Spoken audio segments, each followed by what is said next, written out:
শুভ সকাল সবাইকে। একটি আপডেট তথ্য দেওয়ার জন্য মূলত ভিডিওটি করা। আপনারা অনেকেই জানতে চাচ্ছিলেন যে ই রিকুইজিশনের এডিট অপশন কবে নাগাদ খুলে দেবে। অনেকে আমার আইসিটি কর্নার ইউটিউব চ্যানেলের বিভিন্ন ভিডিওর কমেন্ট সেকশনে বা গ্রুপ পোস্টগুলোতে এই বিষয়টি জানতে চাচ্ছিলেন।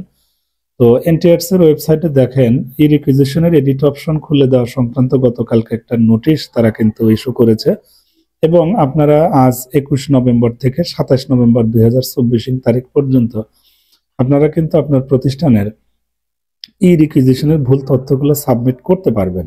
আপনারা যারা এর আগে ই রিকুইজিশনের তথ্য অনলাইনে সাবমিট করে ছিলেন কিন্তু টাকা পেইড করার কারণে কিন্তু এডিট করতে পারছিলেন না, তো কর্তৃপক্ষ কিন্তু সেই অপশনটা এখন খুলে দিয়েছে। খুব সিম্পলি আপনারা এখন এই রিকুইজিশনের ভুল তথ্যগুলো কিন্তু আপডেট করতে পারবেন। এছাড়াও যে সমস্ত প্রতিষ্ঠান ই রেজিস্ট্রেশন করেননি, হালনাগাদ করেননি, তাদেরও কিন্তু একটা সুযোগ দিয়েছে। তারাও কিন্তু ইচ্ছে করলে তাদের ই রেজিস্ট্রেশনের যে প্রোফাইল সেটাও কিন্তু আপডেট করতে পারবেন।